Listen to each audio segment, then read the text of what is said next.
Everyone wants to fast-track their property investing journey. Here are 9 tips to help you do that.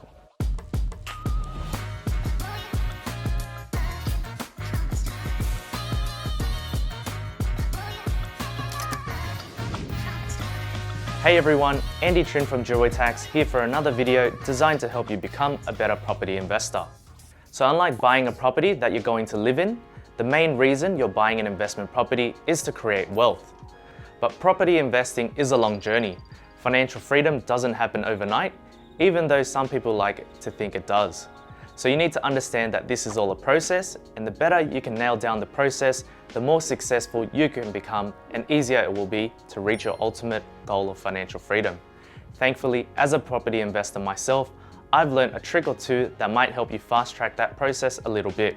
Again, there is no quick fix or overnight financial freedom, but there are a few strategic things you can do to fast track your property portfolio. So in today's video, I'm going to cover 9 different things you can do to get you closer to your dream of financial freedom.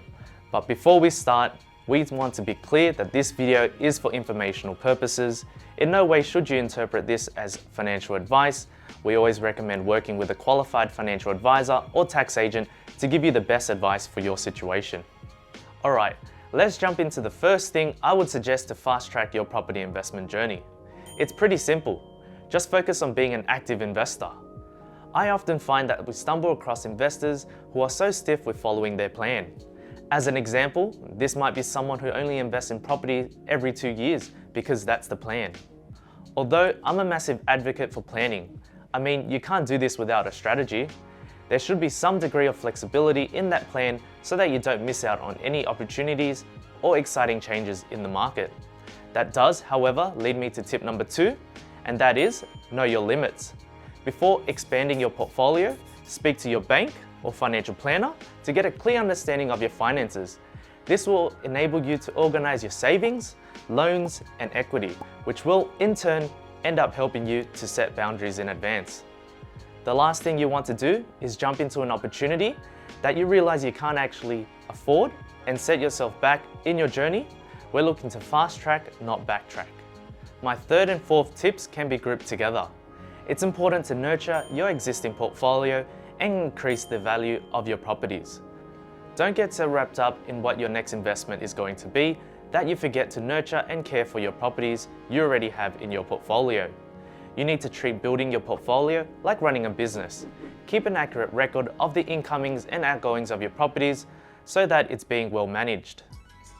You should also make sure to check in with your property manager on a regular basis to keep an eye on the condition of your property. You can discuss how you can increase your rental income or value with them too. And choose your tenants very carefully. They must respect the property and pay rent on time. This is where hiring a property manager could be really helpful. On a similar note to looking after your existing properties, consider ways to increase the value of your properties. For example, renovations can boost your property rental income and value. It doesn't necessarily have to be anything big if you don't have the budget for it. It can be small improvements like a fresh coat of paint, new light fixtures, or new kitchen appliances. Not only will these things improve the value of your property, but they'll also boost the ability to claim on depreciation. If you can do both, you'll have a greater cash flow available to play with when investing and servicing more properties. This will also enable you to increase the speed at which you invest with your deposits at your disposal. Tip number 5 is to cut your losses. If one of your properties isn't attracting renters, requires too much maintenance, and it's bleeding your cash dry, it's time to cut your losses. Hanging on to a property that isn't going to deliver will harm your future investment chances. Please seek advice from your financial advisors and contemplate whether or not it's time to sell. My next tip is all about streamlining your talents or sticking to a winning formula. Once you have begun to build a solid portfolio, try to identify your strengths and strategies from here. For example, maybe you're best at renovating properties to sell on, or maybe your talents lie with rental properties which require minimal renovation. Stick to what you know and learn everything about it. You can attend property investment seminars or build a team of reputable property advisors to do it for you. It would help if you also defined your investment strategy and knew what your final goals are. For example, are you seeking rental yield or capital growth? What timeline do you want to achieve this? Next on the list of tips is all about diversification. We love diverse portfolios over here because by investing in different areas and property types, you're not at the mercy of market fluctuations and you're de-risking your investments. For example, it's wise to avoid investing in several properties within a similar area. If prices drop or the suburb becomes less desirable to your target market, you can leave yourself out to dry. You can also balance out and be more diversified by investing in both cash flow positive properties and high growth investments. Tip number 8 is all about staying educated.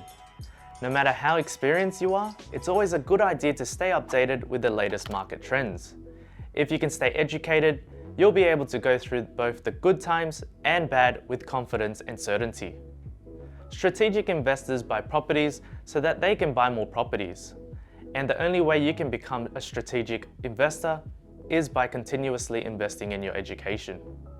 Another great way to become a strategic investor is to surround yourself with a strong property team, which essentially leads me to my final tip: seek support. You don't have to do this alone. In fact, you shouldn't do this alone. As I keep mentioning, attaining wealth and real financial freedom doesn't just happen. It happens because you have a very well executed plan in place that defines your financial goals, assesses whether those goals are realistic, measures your progress, constantly searches for ways to maximize your wealth creation, and identifies risk you may not have thought of. But before you can even embark on creating this strategic plan for yourself, you need to speak to people who have done it before and experts who know the ins and outs of property investing. By researching and hiring tax advisors, solicitors, mortgage brokers, quantity surveyors, buyer's agents, and property managers, you're going to get advice from the best in the business, and that can only contribute more to fast-tracking your journey. So there you have it, 9 of my tips on fast-tracking your investment journey.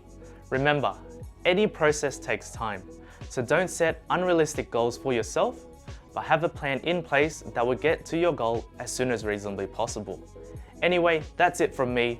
If you know someone who is looking to fast-track their property investing journey, make sure to share this video with them. I'm Andy Trin from Tax. See you next time.